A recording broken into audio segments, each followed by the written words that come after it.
Hey, it's Rod Yates. Thanks for joining me on another episode of Humans of Music, a Jaxsta podcast. Each episode, I talk to a music creator or industry professional about their life and career, the ups and downs of their journey, and the lessons they've learned. And my special guest today is Australian singer-songwriter Alex Lynn, also known as Alex the Astronaut. Alex is one of those people who can seemingly do whatever she puts her mind to. She might be one of Australia's most popular singer-songwriters, but after she left school in Sydney, she won a soccer scholarship to Long Island University, where she graduated with a degree in maths and physics. While she was still studying, her music had started to get airplay in Australia, and luckily for us, she decided to dedicate herself to that career rather than sport or science. The past few years have been a period of intense growth for Alex as she became a carer for a sick loved one and came to terms with being diagnosed with autism spectrum disorder. Her new record, How to Grow a Sunflower Underwater, chronicles these experiences, but in a way that's as whimsical and observational as it is emotionally moving. We talk about it all in this interview, as well as Alex's upbringing in Australia and the UK, her path into music, the influence of artists like Australian singer-songwriter Paul Kelly, and loads more.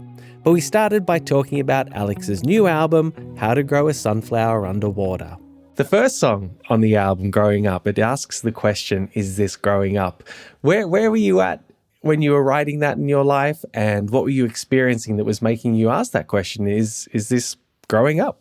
Well, like location-wise, I was at the beach. I was going snorkeling, and I was going snorkeling because I'd been trying to write songs. I didn't know what to write, and I thought I'd go for a little swim and just, I don't know, change up my brain. And yeah, I was swimming, and then I was thinking like, oh God, how long's my parking go for again? I can't remember. Wonder how, like, I've got to change my health insurance. How does that work? And then I started like asking more and more questions, and I was like, oh, okay, yeah, superannuation, what's that? And then it just kept going like that, and it was kind of a joke in my head for a bit, and I was like, oh, I wonder if this is growing up, is this growing up?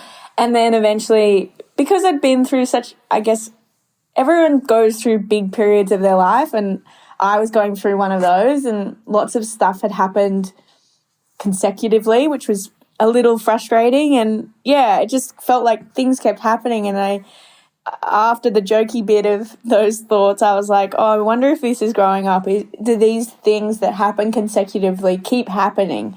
That's terrible if that's the case. And yeah, and then when I got home, I started writing it out, and I had these 3 chords from Cat Stevens' song Don't Be Shy. Right. And I'd always loved those chords, and I really wanted to use them. So I was like figuring out how to make it into my own song and to fit this thing that I've been thinking of. And it took about half an hour to put it all together because in the car, I use Siri to write notes down. So I'll be like, hey, Siri, write a note that says, when is my parking ticket ending? And then Siri will be like, you have written a note. How long till my parking ticket? And you're like, that wasn't quite what I said, but I'll get it later. And then, yeah, so I had all of these notes in my phone, and I was going through it and writing them out, and had these chords. And I always sit on the floor when I write songs because I think that's how I started when I was little, and that's just continued on. And so, yeah, I'd been going snorkeling, and there's one verse that's about a friend. And I think what was so funny about going through all this big stuff is when you tell people about stuff that's happening to you, they end up telling you what's happening to them. Right. And because usually big stuff, people keep it to themselves, they don't really share it with people that they don't know if they could cope with it or whatever. So I started seeing this world that I'd never seen before of experiences that friends and people close to me had been having for ages, but I didn't know about them because I'd never been through anything like that myself. And so that was where the underwater theme, I think, started becoming more of a metaphor throughout the thing of you're underwater and you see these amazing, terrible things, but it helps you to understand the world better. And yeah, so that verse where it's like, we saw a fish and that was funny, and you said you're too cold, and he's like, Alex, I don't know where I'm going, and, you know, those things of like friendships. And I think that that's what I wanted to keep through the whole album is how do you keep hope through these really difficult times? How do other people do it? What does that landscape look like, and how do you talk about it? So, yeah, that's why Growing Up was the first track, because it's mainly just questions. Right. And it ties in with the album title, How to Grow a Sunflower Underwater, because I thought it would be funny to make a title where there's no answer.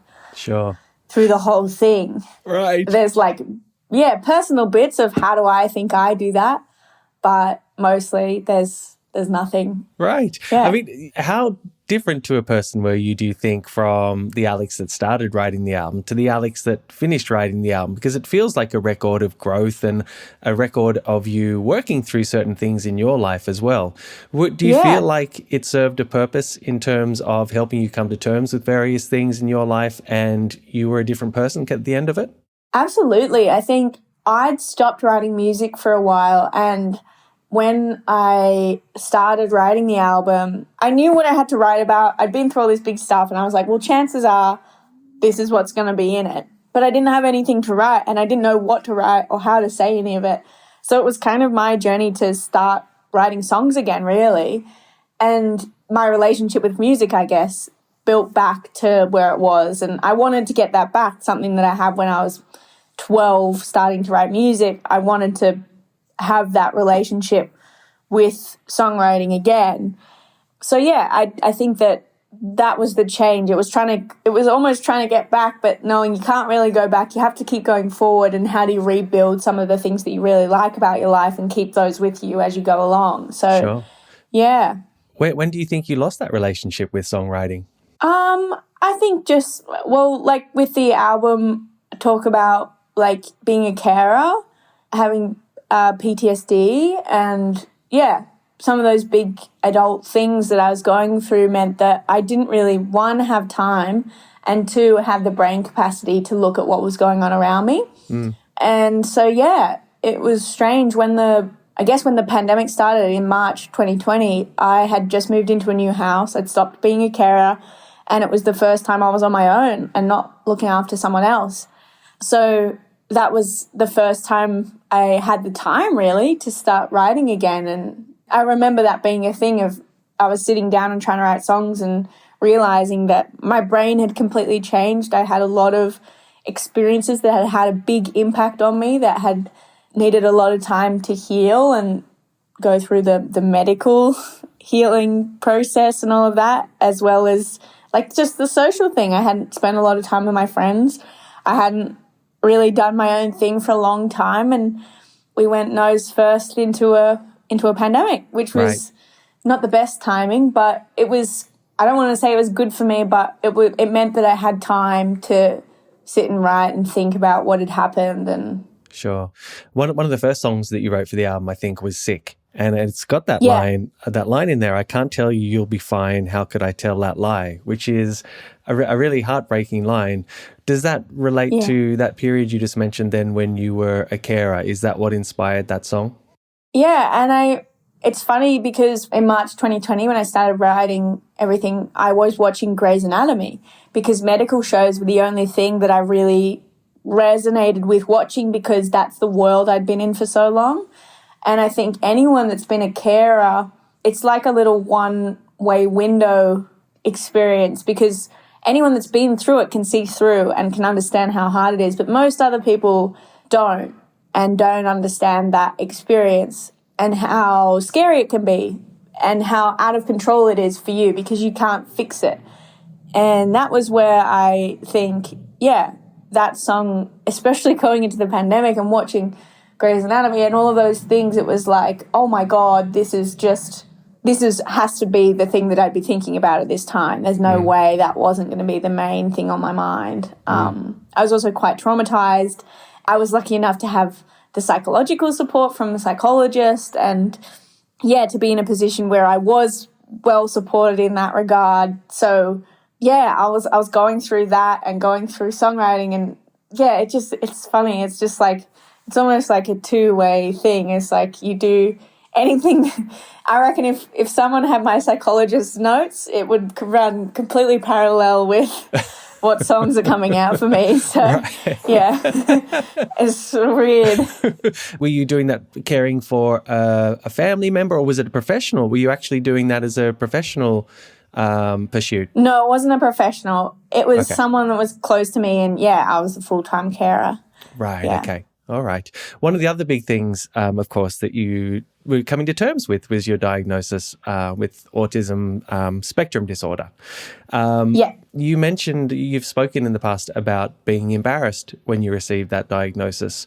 Why was embarrassed one of the things that you felt? I think that I felt that it would be reductive, that people would know that, and that, I don't know, they would think differently of me, and I was worried about that. And then I was also worried about the past of were there things that I wasn't noticing that other people did, or were friendships I had more unequal than I thought, or I think it was based on a lot of stereotypes, really. I'd seen Rain Man and Big Bang Theory, and I was like, oh my God, does that mean that's me? And it took a while to be like, no, that's not me. And it was funny because really the ASD diagnosis, I think it's in all my interviews about the album, I've spoken, I think, about the autism diagnosis the most, which I understand why, but it was one of the less difficult processes for me in terms of this whole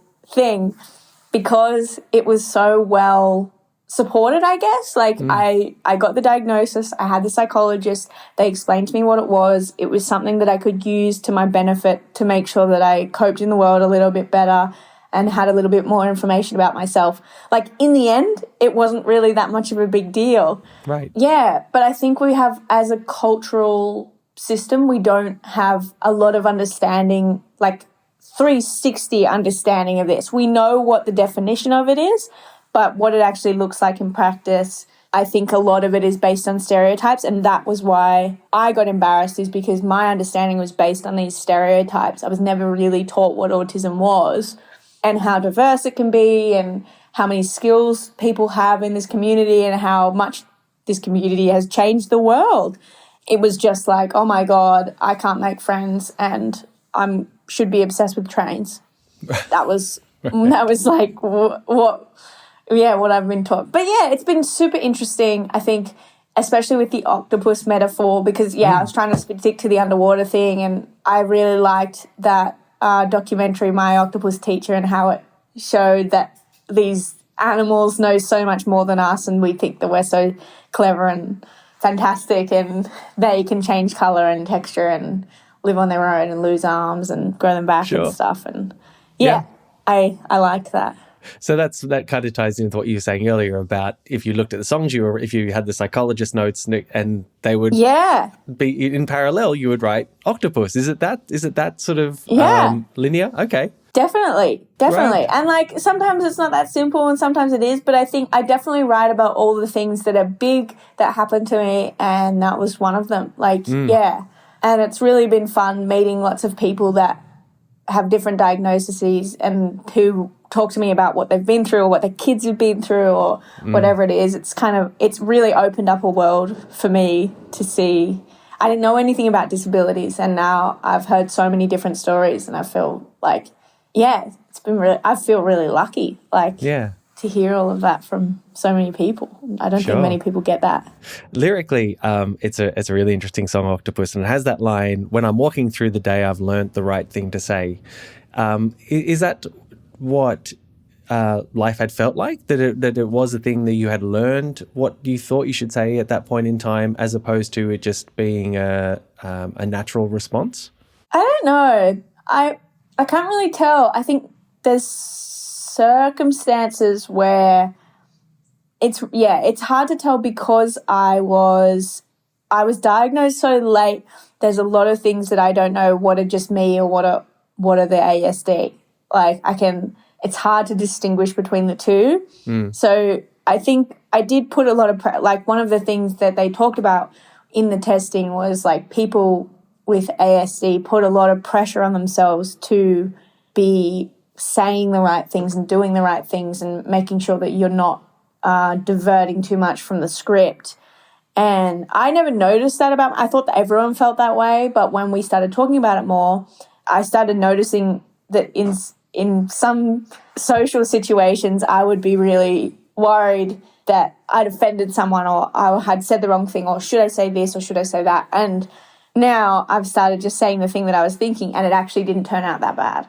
Right. And so I think, it's realizing that I think a lot of people that have diagnoses late, whether it's ADHD or autism, any neurobiological thing, you think they're taught, like we know through research, people think that they're bad people. That's why. That's why they can't say the right thing at the right time. That's why they're a bad person. And so then when I learned this diagnosis, it was like, no, you're not a bad person. You've just got a kind of different brain in some circumstances and you're going to ask different questions at some times. And so once I started realizing that, I wasn't scared of my own brain. I could just say the thing and then be like, I'm not intending any offense. I'm not saying something different. I wasn't as worried about what I could do wrong. Sure. And I think that was the really good part of the diagnosis. Yeah. Yeah. Lyrically, you've always had this fantastic talent of going from lines that are quite whimsical and observant, where you're talking about, a parking ticket or a fish, and then the next line will just knock you out emotionally. What is it about that juxtaposition that appeals to you? I think it's about setting it up in a way that's real. Yeah, it's like when you're in English class in school, you got to set the scene properly. And my intention is not to go in and go, have you thought about this? You should think about this. This is the best thing I've ever thought. You should think about it. It's like, oh, I've had this funny thought and I think that's quite important to me. Maybe that'd be important to other people, but I don't know. And so I set the scene of, I'm on the bus or wherever it is. And then it's like, this is what the thought that came up for me. Or this is what in this story is actually happening. And so it's usually like, I don't know, I learned to drive to school when I was 16 and then blah, blah, blah, blah, blah, blah. And then you say the real thing because Sure. if you just say the thing too fast, then you've got no context. And I think that's like my contextualizing is quite, I don't know. I don't know the right word actually for the words that I use, but like real world. Sure. So I'll be like to use words like supermarket and mostly it's because when I write a song, like I'll pick words that I think are fun.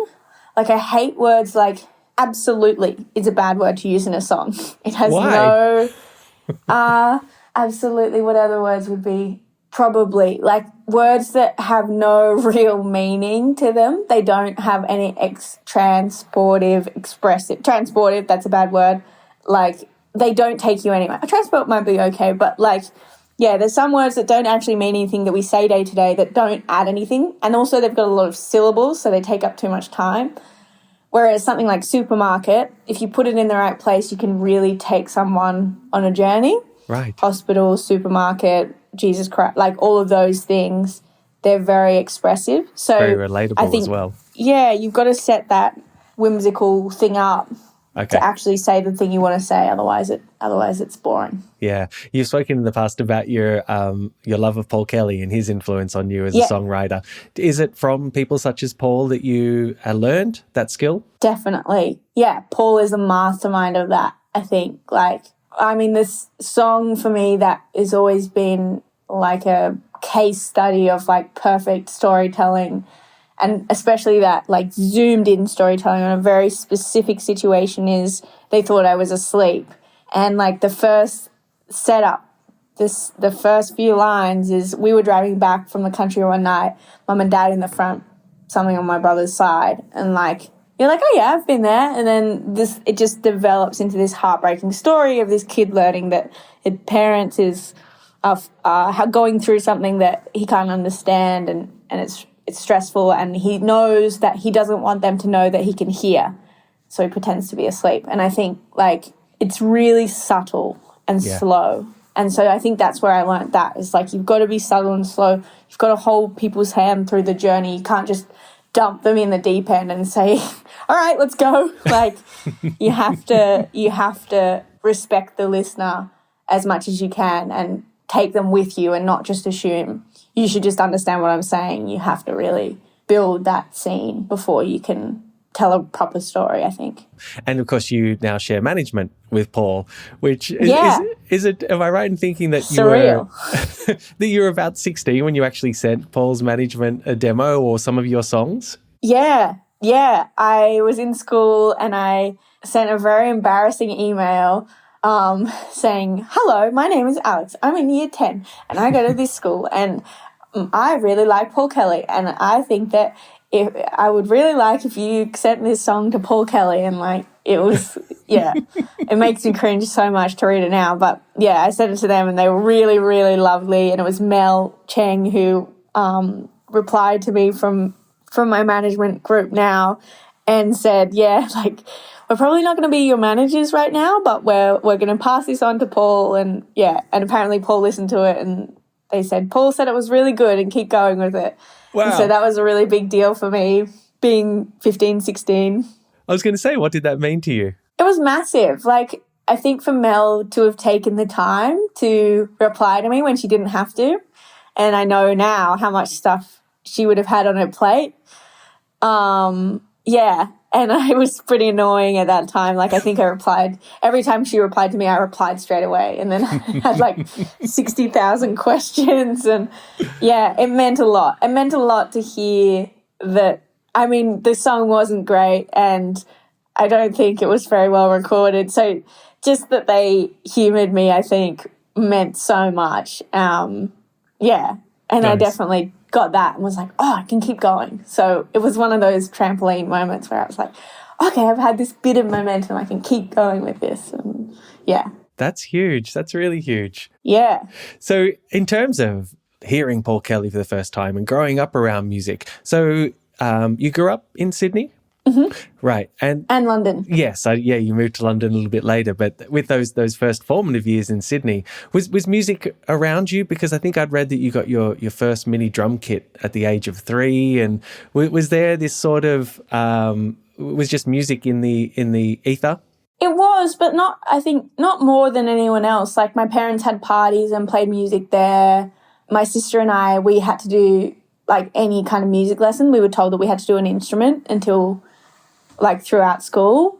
And so I played clarinet in the band and I hated it, and did recorder, and I was so bad at it that I had to come back at lunchtimes and like learn it. And I started school in Melbourne as well. So I don't even really remember much music at that time. I went to a Catholic school, so there was I do remember when I was in Melbourne, they had some singer come to the school who was a Jesus related singer, and he sung religious songs, and we I was in kindy at the time, and we were allowed to play the percussion instruments, and they recorded it all and put it on a CD. And I remember getting the CD back, and it was religious hymns, and I was like, that's me on the thingamabobby. So that was a big deal. But I hated singing and I didn't like it. I think it was really until, I moved to London when I was 9. So that was when I started playing guitar.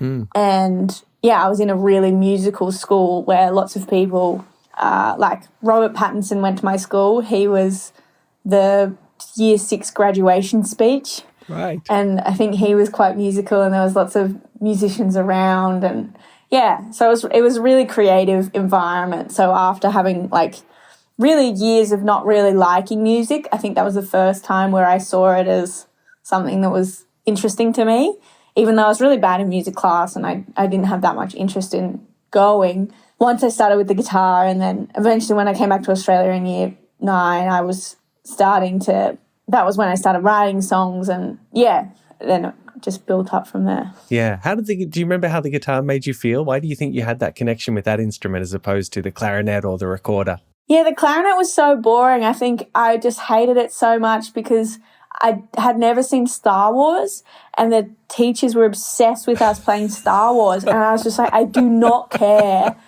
and I hate this instrument. It makes my teeth feel funny, and I'm being forced to be here, and I want to be somewhere else playing soccer or something. And then with the guitar, I think it just gave me access to songs that I knew, really. That was the difference. Like the teacher that I had, Sam, when I was 9 or 10, he would ask me what songs I liked. Right. And then I could bring those songs into the lesson and learn them. And that was like game changing. Also, my best friend Connor, he had a guitar too. So that he was why I got a guitar, really. He had like been doing guitar lessons and I thought it was so cool. And so I got a guitar, Connor quit, and I kept going forever. I was just obsessed and would not put my shoes on in the morning before school and just sit on the stairs and play. And Mum would be like, it's like -2 degrees. You need to put your coat on and get ready and go to school. And so, yeah, it was just really exciting, I think. And I got a chord book, like, with my guitar, and it was like 60 chords or something. And I was like, I'm going to learn every single chord before I start my first lesson. Right. And I remember going into the first lesson and my teacher, Sam, was just like, oh, my God, who is this child? Like, she is so turbo. But, yeah. It was really fun. Do you remember of the songs that you would take into the lessons? Do you like what were some of the first songs that you either wanted to learn or really just you loved? There was a lot of Jack Johnson. Like Jack Johnson was like my family's obsession. I think it was because my auntie was in love with him. She played a lot of him and like we all did really, and like Banana Pancakes and all of that. That was like, if you could play Banana Pancakes on the guitar, like you were really cool. And so we learned that. And like, I remember like my friend from England, Charlotte, she really liked Take this song, Patience. And I think it was by Take That. Like they had a resurgence. And so I learned that and I learned Wake Me Up When September Ends. Right. Yeah, it was a lot of really random music. Like, I think it was around the time Taylor Swift started releasing songs, maybe. I learned a couple of Taylor Swift songs. I had folders. Like, I had binder folders of songs that I would print out from the internet and put in these folders. Like, there's like 6 or 7 of them. So there's like this much worth of printouts. Wow. At my parents' house. So, yeah. There were heaps. I think the teacher was very much, he like showed me ultimateguitar.com and was like, this is how you find songs and this is how you play the chords to a song. And yeah. Right. So it was really exciting as a kid because you don't have much control over your life when you're that age. So to be able to choose anything, it was just like, whoa, I could play Eminem if I wanted to. Like, yeah. We'll be back with more from Alex after this break. Welcome back to Humans of Music and my interview with Alex the Astronaut. What actually took your family to London in the first place? Because it sounds like there was a little bit of moving around. Was it for your parents' occupation? It was my parents' work, yeah. Mum was a teacher, Dad worked in digital media business thing. I don't really understand what it was. But yeah, we moved over there and then, yeah, well, we moved to Melbourne first because my parents are both from Melbourne. So I was starting school there. That was the plan of me starting school in Melbourne. And then, yeah, we moved back to Sydney. And then, yeah, a few years later moved to London and then came back. And then, yeah, I stayed in Sydney until I finished school. Yeah. How did it do that transience as a kid, you know, because it's so, as a child, friend groups and making friends is so important. Yeah. How did that transience affect you in that way? It was hard. I think it made me a little bit scared about making friends. I also had not very good concentration skills. So it was until about year 9 and 10 where it really showed up that I was not good at concentrating in school and I started being a bit badly behaved and like started mucking around a bit. And I don't know, I think it was hard for teachers to get to know you. It was hard for to keep those friendship groups. I think when I was in London, because I was 9 to when I was 14, that meant that like I was really in those formative years where you make those friends that you keep for a long time. And those people are still my friends now when I go back to England. But it was hard then going back to Australia when everyone else had made those friends. I think that was the hardest period when you hit those teenage years. that's when it gets, because little kids, you can just throw mud at someone and then you're best friends. Like, whereas when you're 14, it's so much more subtle, and there's friendship groups and there's disagreements and whatnot. And like, there's starts to be like, you start having independence. You start to be able to organize your own social events. And so if you're new, you might not be invited to that. And you might like kind of fall by the wayside at certain things, or partners in school become like who you sit next to in the class. Like, yeah, I don't know. It was really tricky those first few years getting back from Australia, and I ended up having to move schools from the first school I came back to because it wasn't right and it wasn't sporty, and I loved my sport and I couldn't really do it with that school.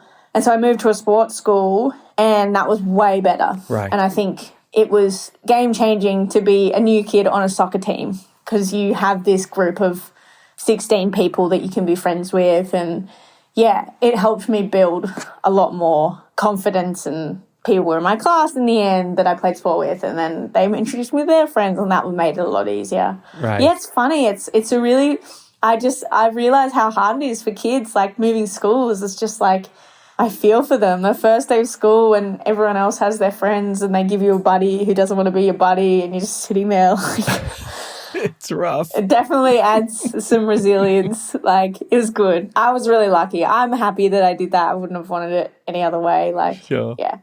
So sport was obviously very important in that regard in terms of helping build those social groups. But where did music then fit in that? Did music go by the wayside a little bit as you focused on sport? Music was always a very, like, private thing. Like, I wrote songs on my own. I didn't tell anyone that I wrote songs. I did one school project where they were like, you can do anything you like, and I chose to do songwriting, and you had to present a song at the end of the year, or you had to present your subject at the end of the year, and I presented a song. That was really the only time where I'd told any teachers or told anyone else that I was doing that. And then, yeah, I don't know, it never like felt like music was even a contender with sport, because sport was something that I did literally every day, if not twice a day. I was playing soccer and tennis and athletics and everything, mostly soccer. And music was the thing I did when I got back from soccer. Like, I'd go and sit on my little bed and I'd practice my things and I'd finish the songs off. And so, it never felt like a contender until I got to uni, which was when I was playing soccer in the US at a university, and the coach really didn't want me to go to play shows in the city in New York. And so, yeah, there were like meetings that I would be like, I'm going to meet with Universal Music in the city, in New York City. And he'd be like, you can't go. And so that's when I felt a bit like Troy Bolton from High School Musical. I was like, I want to be a musician, Mark. And he was like, I don't care. But yeah, so that was really the time when it started to be a choice. And then I was also studying. So I'd done physics, and my parents were like, you should be doing something that you can make money from, and music's not a great idea. Of all the things, like, they would probably have preferred me to choose sport, I think, over music, because there's probably a little bit higher chances there. I don't know if there is. There's probably not. But, sure. Like, yeah, it was just like, that was the first time where things had become a choice, I think, when I was like 19. I mean, there's quite a few steps there in between, it seems, because you mentioned, so you got that scholarship to Long Island University for soccer. Yep. So why then are you meeting with Universal Music? Have you done something musically that would put you in the room with them? Or were you still having conversations with them? How did that come about? Yeah. So in Australia, so in my breaks, when I come back to Australia, I started recording some songs, and that's when I sent them to like Paul's management, like One Louder again. Yeah. And so they started managing me, which was really exciting. And that was just before I'd gone back to school. So I think it was August, September of 2016. It was my senior year of uni. And in that break just before, the 2 weeks before, Bill had messaged me and said, hey, I'm looking for an artist. I really like your music. Do you want to have a chat? And then Kathy, who managed Angus and Julia and lots of other amazing artists, also had said, hey, I really we'd met up at Splendor in the Grass because I won this competition, and then they started chatting to me, and then this booking agent said that he liked my music, and he said he wouldn't come on board until I had a manager. And so it was just like a dream come true. It was this 2 weeks of 2 managers who are some of the best managers in the world asking to manage me. Yeah. And then a booking agent coming on board. And then we all like signed the contract before I flew off to the US, and I got a lawyer, which was good. And then I went to preseason training. So I went to like do the beep test and do soccer 3 times a day and all of that. And during that time, my managers, they called me and they were like, "Are you sitting down?" And I was like, "I don't know." And they're like, "We've just got to let you know you've got to deal with Universal Publishing, and it's like a really good one." And I like ran down the like college dorm hallways and like told my best friends Clara and was like, I'm signed with Universal Publishing. I don't even know what that means, but I've got this publishing deal. It's really exciting. And this is a contract, and like showed them everything, which I probably shouldn't have. And like, yeah, it was a preseason. So all the sports people are in there, and they were all like, there was a dance party going in the hallway coincidentally. And I was like telling people, and like, they almost didn't believe me.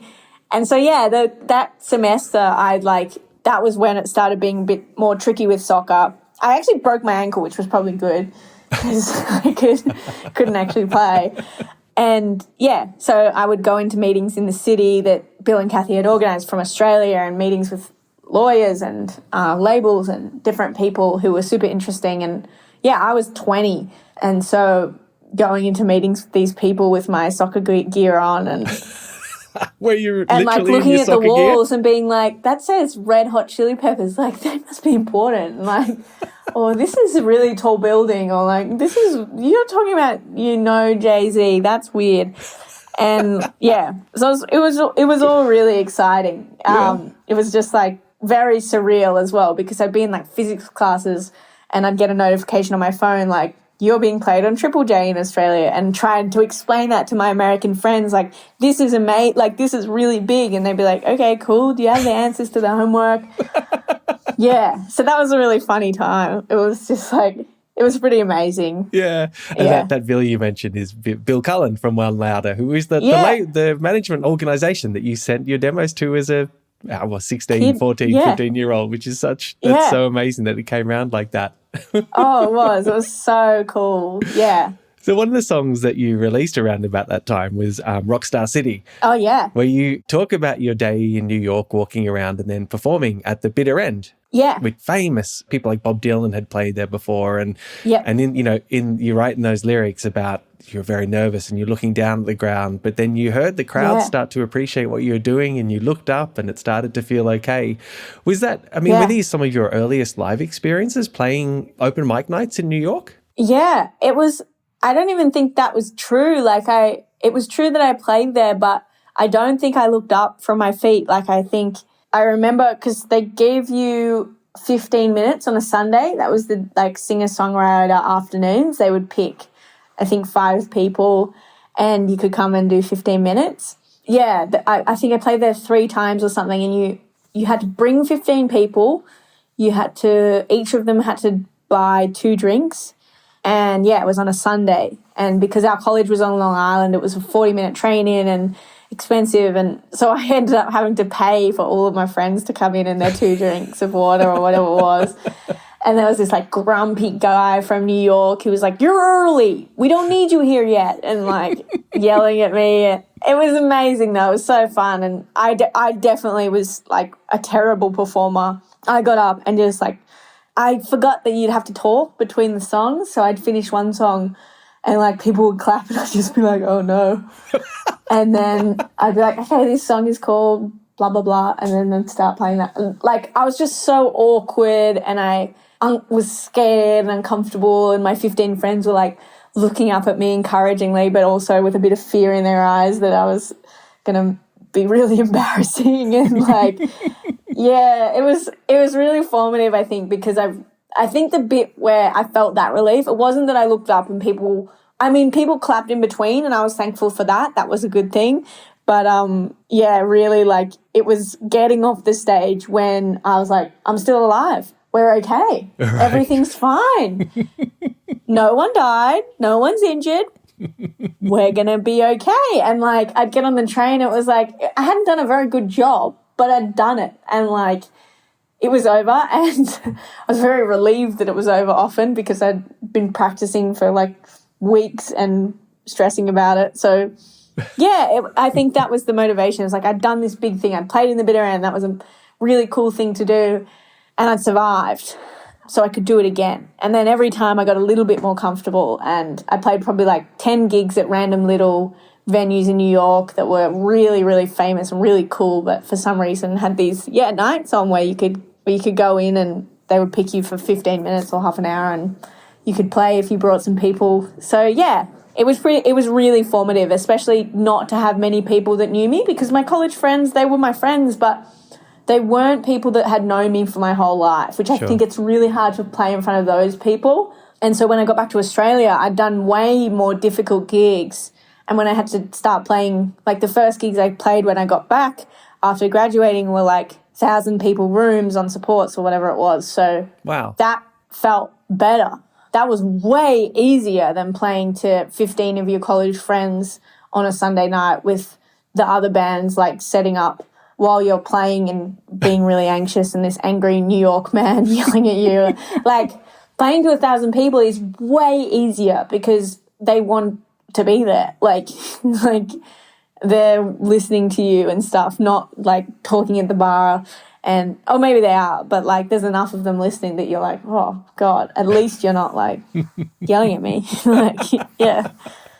So was there a moment where you realized that, okay, so maths and physics, which you studied, that wasn't going to be your pursuit, soccer wasn't going to be your pursuit, you were going to dedicate yourself to music? Was there a reckoning? Not really. I think when I started, like that semester where I got a little bit of radio play and this and that started happening, I knew I'd had way more motivation with music than I did anything else.